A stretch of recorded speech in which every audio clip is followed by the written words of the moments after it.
Thank you, Bill. I appreciate that, and everyone for their comments. And with that, we're going to open it up to questions, but we're going to keep it specifically to questions that pertain to this topic and some of the operations that are ongoing here in Los Angeles and how we will sustain and build on those operations in the future. So do you want to go first? Matt Rivers, Yes. ABC News. Yes. A question for you about future planning. We know that there's more protests planned for this weekend. Yes. Is DHS actively planning on requesting more assistance from DoD, more troops, given those protests that are coming? Is this the administration's new playbook? You know, what I would say is that I'm not going to telegraph exact statistics and numbers and what we are doing as far as participation with the military, but we do have several thousand engaged here in Los Angeles right now. We are assessing this weekend's threat levels, not just here, but in cities across the country, and pre-deploying assets. So we're using every tool that we have in our toolbox and pre-staging people, task forces, special swift response teams, people with specific gifts and talents that they can contribute to areas that we think they may be needed this weekend, so that we can prevent any kind of violence from being perpetuated. But it's on the table, the idea of bringing more troops. You know, I would say the president has the right to utilize every authority that he has under the Constitution to utilize Title X and to bring in military assets and National Guard units as needed, and he'll continue to assess that and use his prerogative to decide when it's necessary. Yeah. Madam Secretary, you had previously asked the Defense Secretary to direct troops to arrest people. Is that something you'd still like to see? You know, I think what I had talked was a conversation with the Department of Defense to ask them to use the authorities that they have in conjunction with the president to make sure that there's consequences for people who perpetuate violence. So that is what the assessment is, and they're being utilized to the fullest extent to which the president wishes to at this point in time. And I'm so thankful we have a U.S. attorney and a Department of Justice that is going out there and prosecuting these crimes as well. That's something that was very different under the Biden administration, that is a game changer now. We have a president now that believes in the rule of law and that is going to make sure that when people break the law, no matter who you are, that you will be prosecuted and you will be brought to justice. Yes, sir. Madam Secretary, Yes. Salvador Duran with the Innovation Network. Yep. Two questions for you. The first one is, do you have an estimated number of people that have been detained and deported?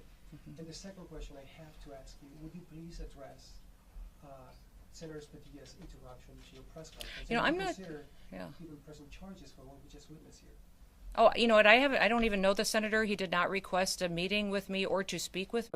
Would agree that that wasn't appropriate. That if you wanted to have a civil discussion, especially as a leader, a public official, that you would reach out and try to have a conversation. For instance, I have left voicemails for Governor Newsom wanting to have a conversation. Has he returned them? No, he hasn't. I know that the White House has reached out and had conversations with Mayor Bass as well. And so that's what you do to try to start these conversations and ask for partnerships. Unfortunately, we haven't met that in this area. I'll visit with the senator and find out really what his concerns are and what we can do. And as far as the estimate number of people that have You know, what I would say is that we have over 1,500 people that we have been interdicting with, arresting for different situations, and we will continue to build on that. That's been just over the last few days. Know that we have more assets now today than we did yesterday. We had more yesterday than we did the day before, so we are only building momentum. This is only going to continue and be increased until we have peace on the streets of Los Angeles. The president has told me, Kristi, use everything that we have to make sure that the citizens of Los Angeles know that we care about them, that they have lived with crime for far too long, and that we want them to be able to walk their children to school in the morning and feel safe. We want them to, small businesses downtown, to not have to worry about getting burned to the ground because some organized crime nonprofit funder is deciding that now is the time to send a political message or an agenda. So we're going to stay here and build our operations until we make sure that we liberate the city of Los Angeles. Yes, back there. I'm going to do two more if that's okay. Go ahead. Can you talk a little bit about the specific number in terms of immigration-related arrests that you made, both daily and in LA specifically? Well, we literally have tens of thousands of targets. So I think that's what's more important. People should know that there are millions of people that are in this city illegally.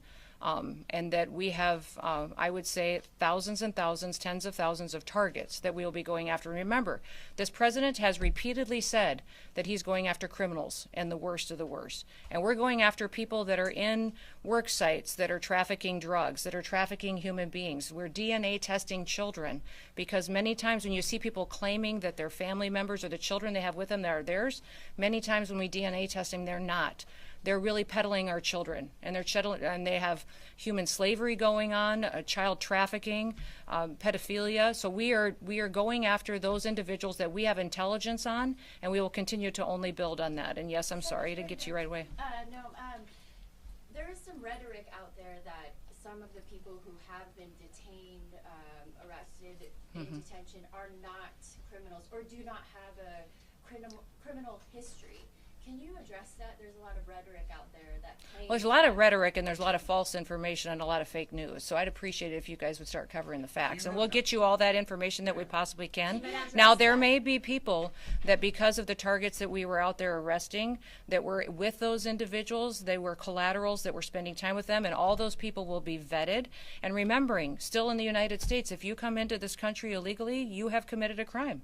And so when you do that, we have to go through and follow the law and make sure that we're adjudicating that and dealing with that appropriately. So the president's targets and priorities are the criminals that have perpetuated violence. But also, once again, I'm going to remind everybody, you have the opportunity to self-deport. We will buy you a plane ticket. We will give you $1,000 when you land in your home country or if you go home to Mexico, and then we will get you scheduled so that you can come back to this country legally. You will have the opportunity to come back to the United States of America. If you don't do that and you wait until we come and arrest you and have to remove you, you will never get the chance to come and live in the United States of America again. The president has been clear on this. So I'd encourage you to get on the CBP Home app, and you can self-deport today. And we will facilitate that. You can take your entire family with you, people and your loved ones, and we will facilitate you coming to this country correctly. Everybody has the opportunity to do that. If you wait until we have to arrest you, you will never get to be an American, much less live here and work here and be able to pursue the American dream. Last question. Madam Secretary, Alejandra Ortiz with Telemundo 52. Yes. You just said that you go after the worst of the worst. But we've seen ICE arresting immigrants in front of their court hearings when they go to their annual immigration check-ins, even if they're going And remember, through the these legal are people. process.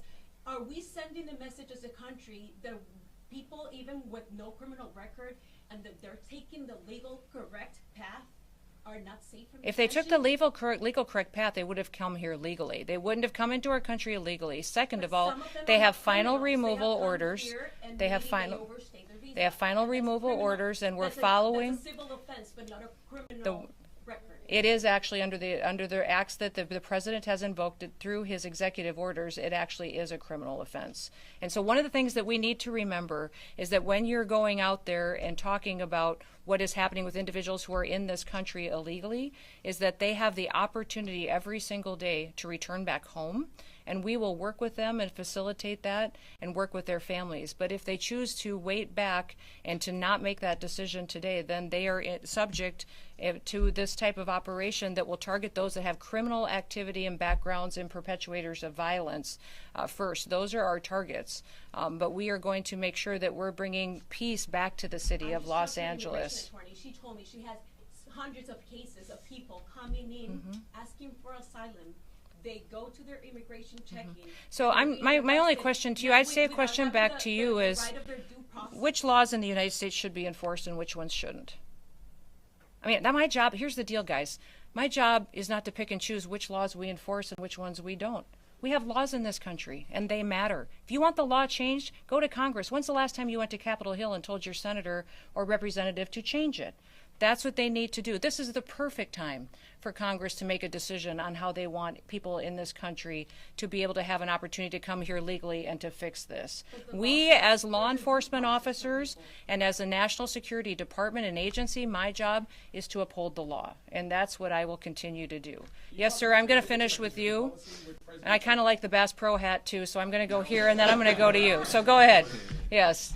Is this unique to Los Angeles? Nope, these operations... I will say these operations have been much more difficult because of Los Angeles and California's sanctuary policies. SB 54 has been difficult for us, and we don't have the backup of your local law enforcement. That's put our officers in danger. In fact, even this morning, we had Highway Patrol that we were working with. I was talking to officers. They were so happy that we were here, and they were grateful that we were here interdicting with these criminals. And then the governor found out that I was here, and he pulled them off of me and told him to go back home and to not cooperate with us anymore. So if you don't think your governor's being political, he gets up every single day and the first hat he puts on is the political one, and then he makes a decision that's best for him and his family, and then he makes a decision that's best for what his future is, and then maybe 10 or 15 steps down the line, he'll decide what's best for his people. That's what your governor does. Next, I'm going to come to you. Thank you, Ms. Secretary. Can you talk about the potential change in policy with President Trump talking about maybe suggesting exemption for longstanding farm workers and hotel workers? Yeah, I think the president recognizes that we have some Department of Labor regulations and laws that we can utilize in certain situations, and he and I have discussed this at length and with other cabinet officials, and it's the president and I will continue to look at that and evaluate what we can do as far as individuals and facilitating a workforce in this country that we know are people who want to be here legally, what the consequences are for them breaking the law, because everybody, when they break the law, there has to be consequences. But what we can do to facilitate making sure that those who really do love the United States of America have the opportunity at some point to live here and to be a part of our future and to be a part of this country and our economy and the dream of raising their children here. All right. Thank you, everybody. Appreciate it.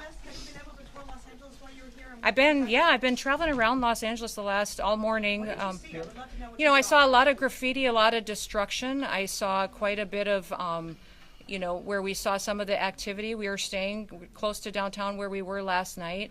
It was very interesting to me. I would have preferred to have gotten into some areas that I know I was respecting the curfew because I landed after midnight and then we left the hotel this morning before 5 a.m., around 5 a.m. So, but some of those areas that we were able to see, it makes me sad. This is a phenomenal state, and this is such a beautiful city. So and people dream. But you only saw downtown since you've been here. No, I've been driving. I mean, we've been in the car most of the morning doing different operations and out with our agents. But I mean, are you not? Don't you want your downtown to be beautiful? No, I just wanted to know. I would say- to know your impression of Yeah. what you've seen, if it was only downtown. Yeah. Or if you've seen other parts of. No, I mean, I've been here many times before. But as far as this trip, we've been out on operations with law enforcement officers, and so we've covered quite a bit of territory, and I'll still be here doing different things in different areas.